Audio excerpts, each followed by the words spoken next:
কোনো ম্যাচ নিয়ে সমর্থকদের দুশ্চিন্তা থাকবে, তারা রোমাঞ্চে ভুগবেন, টেনশন হবে, সবই ঠিক আছে, কিন্তু পুলিশ কখনো টেনশনে ভুগবে?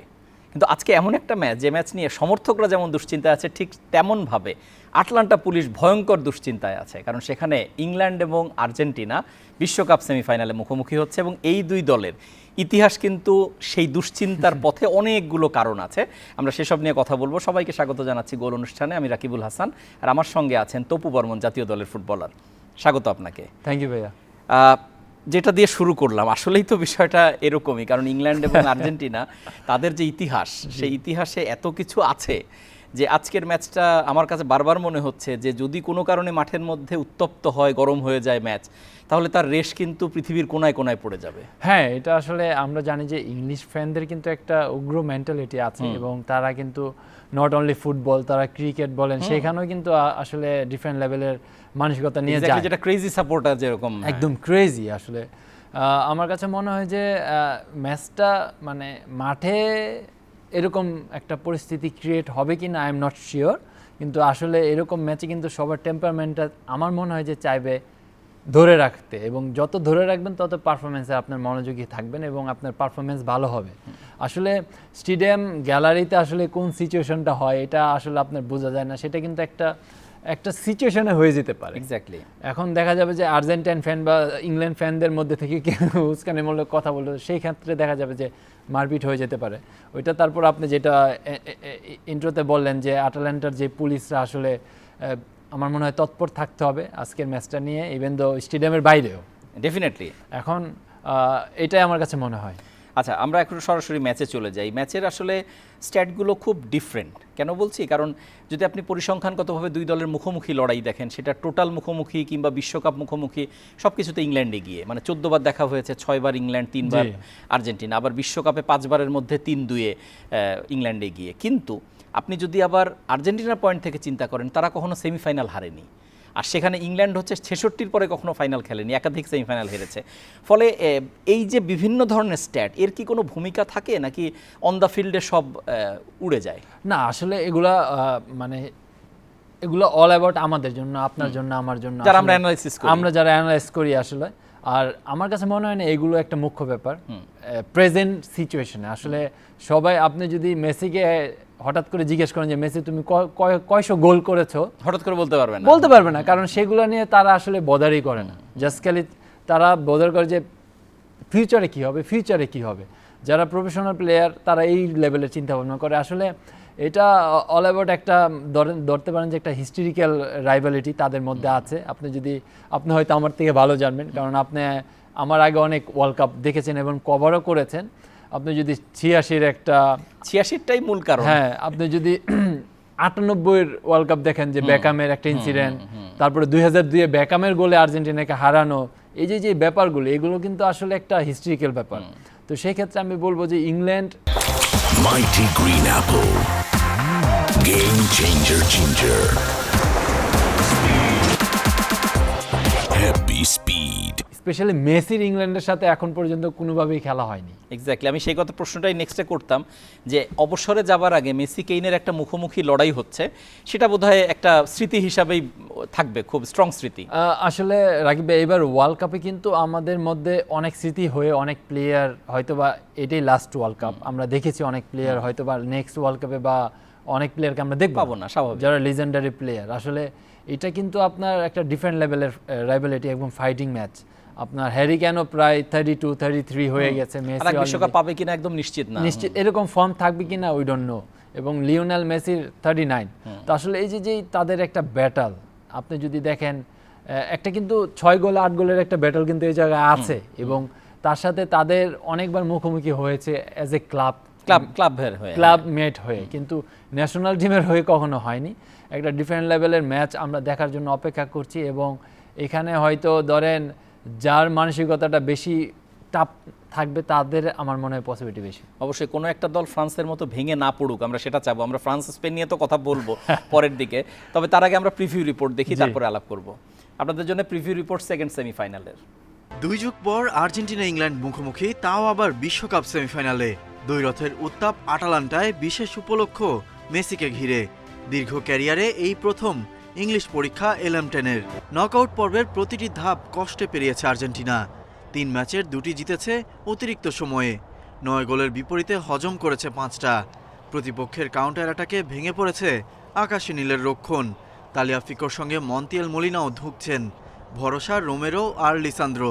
ট্রানজিশনে মিডফিল্ডও সাদামাটা, কার্যকর উইঙ্গার না থাকায় ভুগছে ডিফেন্ডিং চ্যাম্পিয়নরা। দে পল পারেদেসের ওপর তাই বাড়তি চাপ।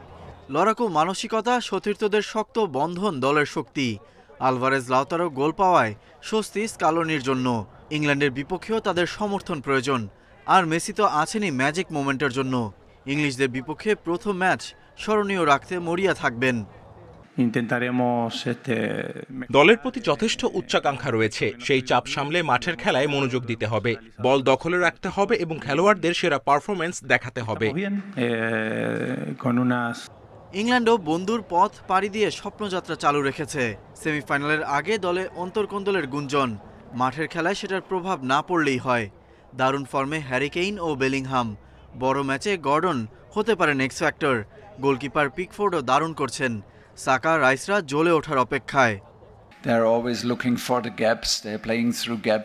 মেসি জায়গা খুঁজে নেয় আর সুযোগকে কাজে লাগায়। ওদের পুরো দল তাকে ঘিরেই পরিকল্পনা করে, তাই আমাদেরকে মেসিকে থামানোর কৌশল বাস্তবায়ন করতে হবে। বিশ্বকাপে 5 বারের দেখায় ইংল্যান্ডের 3 জয়ের বিপরীতে আর্জেন্টিনা জিতেছে 2 বার। সেমিতে এই প্রথম মুখোমুখি। টানা দ্বিতীয়বার ফাইনালে আর্জেন্টিনা, নাকি 60 বছরের অপেক্ষা ফুরাবে ইংল্যান্ডের? রোমাঞ্চ নিয়ে অপেক্ষা। Ghalib Hasan, independent news. আলোচনায় ফিরছি তপু বর্মনের সঙ্গে। দু দলের ডিফেন্স কিছুটা এক্সপোজড হয়েছে আমরা যদি গ্রুপ পর্বের ম্যাচ বা নকআউট পর্বের ম্যাচগুলো দেখি, কারণ একদল 6 গোল হজম করেছে, একদল 5 গোল। 6 গোল আর্জেন্টিনা হজম করেছে, যদিও গোল দেওয়ার হার তাদের বেশি, কিন্তু হজম করার হারটাও বেশি। ফলে এই ম্যাচের ক্ষেত্রে ডিফেন্স বা গোলকিপিংয়ের তো একটা বড় পরীক্ষা আসছে না।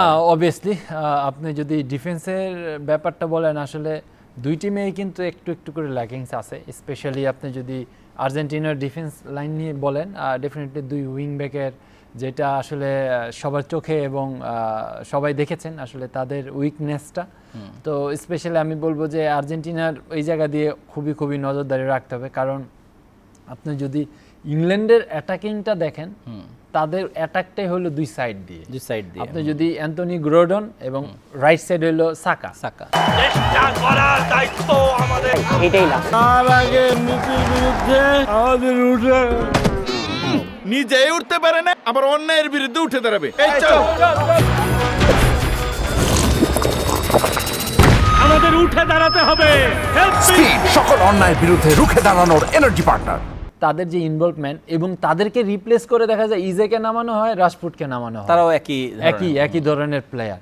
তো এই জায়গা দিয়ে আমার কাছে মনে হয় ডাবল অ্যাটেনশন রাখতে হবে আর্জেন্টিনার। ইভেন তো আপনি যদি ইংল্যান্ডের ব্যাপারে এখন আমি বলতে চাই, ইংল্যান্ডের একমাত্র স্টোনস ছাড়া যে 3 জন ডিফেন্ডার এখন কারেন্ট খেলছে, কনসা এবং গে এবং লেফট, তাদের ফার্স্ট ওয়ার্ল্ড কাপ। এবং I don't know, maybe they play against Messi first time তাদের ক্যারিয়ারে। সো এই যে একটা ব্যাপার, একটা নার্ভের ব্যাপার কিন্তু ডেফিনেটলি এখানে একটা ব্যাপার আছে। এবং তার সাথে ধরেন তারা অলরেডি 5টা গোল কনসিড করেছে, মেক্সিকোর সাথে 2 গোল খেয়েছে, স্পেশালি ক্রসিংয়ে এবং সেট পিসে। তো তাদেরও কিন্তু ল্যাকিংস আছে। তো এক্স্যাক্টলি এই জায়গার দিক দিয়ে আমার কাছে মনে হয় যে আর্জেন্টিনার যে অ্যাডভান্টেজটা নেওয়া উচিত, সেটাকে আমার কাছে মনে হয় যে 100% নেওয়া উচিত।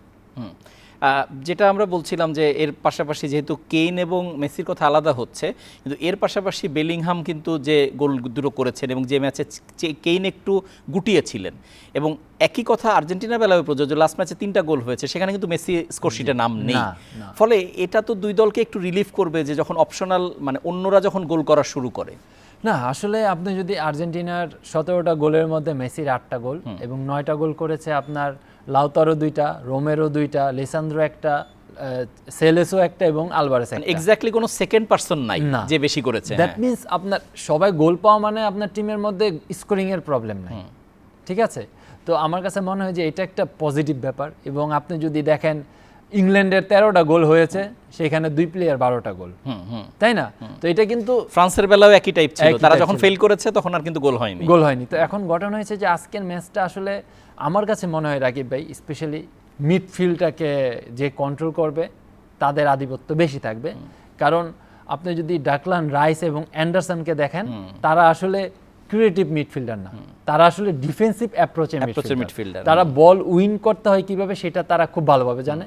আর অপোজিশনে যদি আপনি দেখেন ম্যাকালিস্টার, অ্যানজো এবং ডিপল প্যারাদেস, আপনি যদি ম্যাকালিস্টার এবং অ্যানজো ইংলিশ প্রিমিয়ার লিগের টপ টিমে খেলে, চেলসি এবং লিভারপুল, আর ওইখানে আপনার ধরেন অ্যান্ডারসন খেলে মনে হয় এবার ম্যান সিটিতে যাবে, তার আগে খেলেছে আপনার নিউক্যাসল বা নটিংহাম ফরেস্টে, আর এখানে আপনার ডাকল্যান্ড রাইস আর্সেনালে খেলে। তো এই যে দুজনের চারজনের একটা ব্যাটল ইংলিশ প্রিমিয়ার লিগের খেলা, এই জায়গায় আমার কাছে মনে হয় যে বেশি ক্রিয়েটিভ থাকবে, যে কন্ট্রোলে তাদের কাছে বল পজিশন রাখতে পারবে, তার আধিপত্যটা বেশি থাকবে। এবং একটা সুবিধা আছে যেহেতু তারা সেম লিগে খেলেন, ফলে নিজেদের ওয়ার্কআউটটা থাকার কথা, যেটা আমরা দেখেছি যখন ইংল্যান্ড হাল্যান্ডকে অফ করতে পেরেছিল, সেটা কিন্তু একটা বড় কারণ ছিল, যেহেতু হাল্যান্ড ম্যানচেস্টার সিটিতে সবারই খেলা লাগে, এবং তার সতীর্থ প্লেয়ার গে সে জানে আসলে তার মুভমেন্ট কোন জায়গাটায়, স্টোনসও জানে ম্যান সিটির সতীর্থ প্লেয়ার। এক্স্যাক্টলি, ফলে এগুলো অনেক ক্ষেত্রে ম্যাটার করে এই জায়গায়। যদিও এখন বিশ্বকাপের আগে কিন্তু দল হিসাবে প্রস্তুতি নেওয়ার সুযোগ অনেক কম থাকে, ফলে এই লিগগুলো থেকেই অনেক অ্যানালাইসিস সারতে হয়। আচ্ছা, আপনি যদি কোনোভাবে ধরেন ইসমাইল এলফাতের জায়গায় আজকে থাকতেন, মানে আমি রেফারির নাম বললাম, মানে তাহলে নিশ্চয়ই এখন ম্যাচের আর কয়েক ঘন্টা বাকি, কোনো সন্দেহ নেই তারা প্রফেশনাল রেফারি, প্লেয়াররা যেমন প্রফেশনাল, রেফারিও প্রফেশনাল, কিন্তু তিনি তো নিশ্চয়ই একটা বড় ক্যারেক্টার হবেন আজকে। না ব্রাদার, টু বি অনেস্ট, আজকে আপনি যদি হিসাব করেন, মানে আমরা ওয়ার্ল্ড কাপের ফাইনাল তো 19 তারিখ, দ্যাট মিন 20 তারিখ রাত, হ্যাঁ মানে 19 তারিখ পার হয়ে রাতে একটা।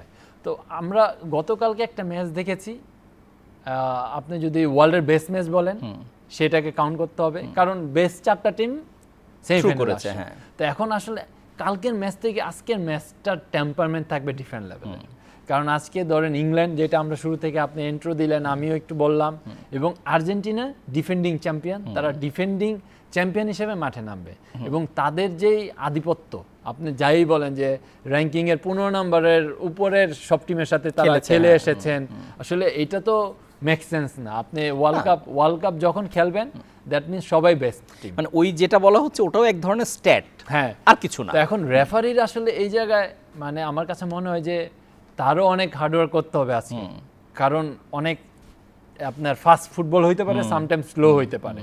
তো এখন ঘটনা হয়েছে তার ডিসিশনে অনেক কিছু ঘুরিয়ে দিতে পারবে। ইভেন ধরেন ফাউলের জাজমেন্টগুলো, কারণ আপনি দেখেন সব ফাউলে তো ভিআর ইন্টারফেয়ার করবে না। এখন যে ফাউলগুলো হবে সেটা আসলে কোন, মানে ধরেন কার্ডের ফাউলটা তাকে যে রাইট জাজ করা, অথবা পেনাল্টি বক্সের আশেপাশের সেট পিসগুলো খুবই ক্রুশিয়াল হবে কিন্তু দুই দলের জন্যই। ফলে এই জায়গাগুলো তার ডিসিশনগুলো আজকে মানে যথাসাধ্য অ্যাকুরেট হওয়াটা খুব জরুরি। না, অ্যাকুরেট হওয়া উচিত, জরুরি তো আছে, হওয়া উচিত, কারণ একটা ডিসিশন আপনার টিম আউট করে দিবে আপনাকে সেমিফাইনাল। আপনার হয়তো মনে আছে কর্তোয়ার চেঞ্জে যে গোলকিপার নামলো, সে একটা ভুল করার পর টিমটাই আউট হয়ে গেল, বেলজিয়াম, তাই না? তো সেই ক্ষেত্রে এই যে একটা ডিসিশন, হয়তো এখন অনেক টেকনোলজি বের হয়েছে, তারপর একটা রেফারির ডিসিশন ইজ ডিসিশন। ডেফিনেটলি আমরা আরও কথা বলবো, আমরা প্রথম সেমিফাইনালে একটু কাটাছেড়া করব, তার আগে প্রথম সেমিফাইনালের রিপোর্ট দেখব, তারপরে ফাইনালে উঠে গেছে স্পেন, ফ্রান্সকে হারিয়ে আমরা সেই ম্যাচ রিপোর্ট দেখব। Mighty Green Apple, Game Changer Ginger, Happy Speed. Nations league semifinal, euro semifinal এবং সবশেষ বিশ্বকাপের সেমিফাইনাল, বড় মঞ্চে টানা 3 সেমিতে স্পেনের কাছে ফ্রান্সের হার। স্প্যানিশ জুজু কোনোভাবেই কাটাতে পারছে না ফ্রান্স, অথচ বিশ্বকাপ জুড়ে এমবাপে, ডেম্বেলেদের অসাধারণ পারফরমেন্সের কারণে বলা হচ্ছিল এই ফ্রান্সকে আটকাবে কে। ফ্রান্স আটকে গেল বরাবরের মতো স্পেনের বিপক্ষেই। স্প্যানিশ দুর্গ ভাঙতে পারেনি ফরাসিরা। প্রথমার্ধে গোলমুখে কোনো শট নেই, পুরো ম্যাচেই গোল পোস্টে মাত্র 3টি শট। এমবাপে, অলিসেকে এদিন বোতলবন্দি করে রাখে স্প্যানিশ ডিফেন্ডাররা। স্পেন এগিয়ে যায় 22 মিনিটে। ফরাসি ডিফেন্ডার লুকাস দিনিয়ে বক্সে ইয়ামালকে ফাউল করলে পেনাল্টি পায় স্পেন। নিখুঁত স্পট কিকে লিড এনে দেন মিকেল ওয়ারসাবাল। বিরতির পর দানি ওলমোর সঙ্গে দারুণ বোঝাপড়ায় পেদ্রো পোরো স্পেনের পক্ষে দ্বিতীয় গোলটি করেন। 2-0 ব্যবধানে পিছিয়ে পড়ে ফ্রান্স আর ম্যাচে ফিরতে পারেনি। এমবাপে, ডেম্বেলের মতো অ্যাটাকার অবিশ্বাস্যভাবে এদিন ব্যর্থ। তাদের আটকে রাখায় কৃতিত্ব দিতে হবে স্প্যানিশ ডিফেন্ডারদের। অফসাইডের কারণে 64 মিনিটে লামিন ইয়ামালের গোল বাতিল না হলে স্পেনের জয়ের ব্যবধান আরও বড় হতো। দ্বিতীয়বারের মতো বিশ্বকাপ ফাইনালে স্পেন 2010 সালে প্রথমবার ফাইনাল খেলেই বিশ্ব চ্যাম্পিয়ন হয়েছিল। সেবার ইউরো চ্যাম্পিয়নও ছিল স্পেন। আরও একবার যখন বিশ্বকাপের ফাইনালে স্পেন, কাকতালীয়ভাবে এবারও ইউরো চ্যাম্পিয়ন তারাই। স্প্যানিশরা যখন ছন্দে থাকে তারা হয়ে ওঠে সর্বজয়ী। ফেরদৌস ইসলাম, ইন্ডিপেন্ডেন্ট নিউজ। ফিরে যাচ্ছি অতিথির কাছে। দুটো বড় প্রশ্ন, একটা তো ফ্রান্স তো খারাপ খেললই, পেনাল্টিটা নিয়ে অনেক কথা হচ্ছে, যদিও আমি জানি না আপনার বিশ্লেষণ কি হবে, কারণ একই সঙ্গে যেহেতু বল ছাড়া গায়ে লাথি লেগেছে এবং তার পাশাপাশি হ্যান্ডবলও হয়েছিল, রাইট কলই তো মনে হয়। না আসলে ফ্রান্সের লেফট আসলে বলটা কিন্তু ফার্স্ট নিজে হেড দিয়ে কন্ট্রোল করতে চেয়েছিল, এটাই রং ডিসিশন। আপনার ওই এরিয়াতে কখনো আপনি কন্ট্রোল করতে, সেটা মানে হেড দিয়ে দূরে পাঠানোর কথা, দূরে পাঠানো দেওয়া দরকার, এবং আপনার অপোজিশনে ইয়ামাল খেলছে, তো আসলে he is very quick and মানে আসলে এখন ভেরি ইয়াং, তো সেই ক্ষেত্রে যখন সে বলটা কন্ট্রোল করে, বলটা তার পায়ে আসার আগে ইয়ামালের দেখবেন একটা টাচ হয়, এটা একদম লিগ্যাল টাচ, সেখানে কিন্তু সে ফাউল করেনি।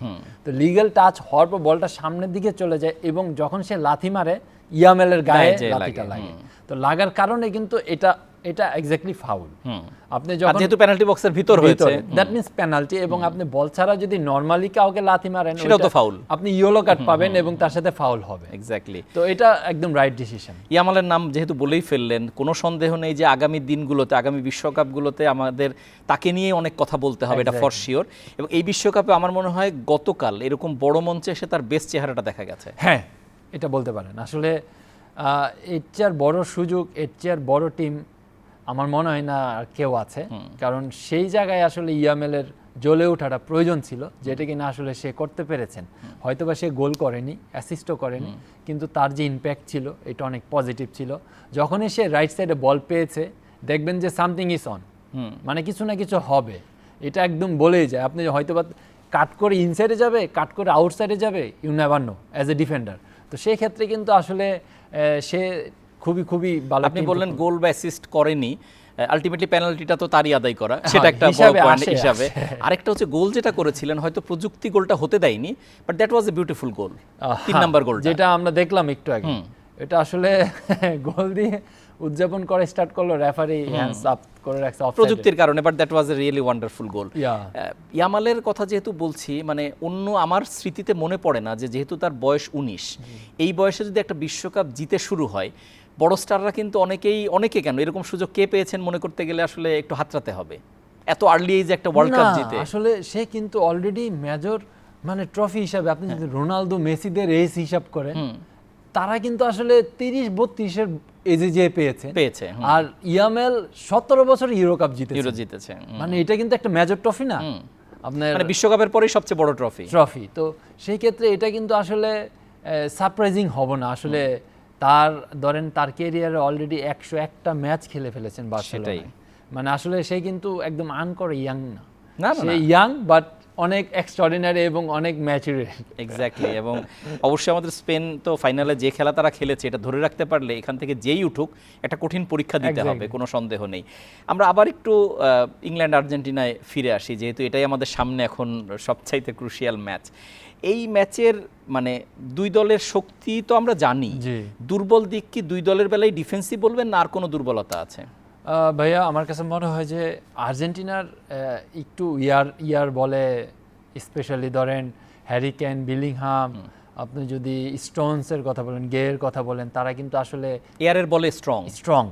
চেষ্টা করার দায়িত্ব আমাদের, এটাই লাগছে। তার আগে মেসির বিরুদ্ধে আমাদের উঠে নিজেই উঠতে পারে না, আবার অন্যের বিরুদ্ধে উঠে দাঁড়াবে। এই চল,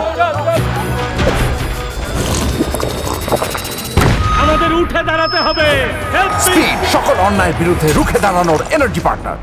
স্পেশালি যখন দেখবেন যে ইংল্যান্ড কোনো দিক দিয়ে পার পাচ্ছে না, তখন তারা ডাইরেক্ট বল খেলা স্টার্ট করবে, যেটাতে ধরেন লিসান্দ্রো ইজ ভেরি, হিসাব করলে হ্যারি কেন থেকে শর্ট, হ্যারি কেনের অপোজিশনে রোমেরোকে অনেক স্টেপ আপ করতে হবে। তারা সিমিলারিটি আছে হাইডে, এবং তারা একই লিগে খেলে, দেখেন আপনার টটেনহামে খেলে, এবং লিসান্দ্রো কিন্তু ম্যানচেস্টারে খেলে। তো আজকে কিন্তু 4-5 জন মনে করেন ইংলিশ প্রিমিয়ার লিগের খেলা প্লেয়ার এবং ইংল্যান্ডের প্লেয়ারের সাথে ফাইট হবে, স্পেশালি লং বলগুলো যদি একটু বি কেয়ারফুল থাকতে পারে তাহলে আমার কাছে মনে হয় আর্জেন্টিনা এই জায়গা দিয়ে সেফ। আর ইংল্যান্ডের একটা সময় যে তারা ফ্রাস্ট্রেটেড হয়ে যায় যখন তারা আসলে বল কন্ট্রোল করতে পারে না, দেখবেন যে তারা একবারে পিছনে চলে যায়, এবার লো ডিফেন্সে চলে যায়। তো সেই ক্ষেত্রে কিন্তু আর্জেন্টিনার যে বল পজিশনের একটা হ্যাবিট, এটা কিন্তু আমরা সমগ্র এই 6টা ম্যাচে দেখেছি। এই জায়গা দিক দিয়ে আমার কাছে মনে হয় বল পজিশনের মেন ব্যাপারটা তাদেরকে আগায় রাখবে। মানে আর্জেন্টিনা যদি কোনো কারণে ইংল্যান্ডকে পিছিয়ে নিতে পারে, যে ওই যে আপনি লো ডিফেন্ডিং এর কথা, তাহলে কিন্তু আর্জেন্টিনা ওই মোমেন্ট থেকে ম্যাচ বের করার ক্যাপাবিলিটি আমরা দেখেছি। আচ্ছা, এমনি আমরা অনুষ্ঠানে একদমই শেষ দিকে, আপনার কি মনে হয় 90 মিনিটে কি রেজাল্ট বের হবে? মানে এটা প্রেডিকশন, তারপরেও বলা 90 মিনিটে ম্যাচটা বের হবে। আমরা প্রথম সেমিফাইনাল যেভাবে দেখেছি এখানেও 90 মিনিটেই আসলে 90 মিনিটে ম্যাচটা বের হবে। আমার কাছে মনে হয়, যদি আমি অ্যাজ এ আর্জেন্টিনা ফ্যান আমি খোলাসা করে দিলাম, আমাদের একদম 30 সেকেন্ড সময়, যদি আর্জেন্টিনা ফার্স্ট কনসিড না করে, যদি গোল দেয়, দ্যাট মিন্স 90 মিনিটে খেলা শেষ। এক্স্যাক্টলি। তপু বর্মন, আপনাকে অসংখ্য ধন্যবাদ জানাচ্ছি আমাদের অনুষ্ঠানে সময় দেওয়ার জন্য।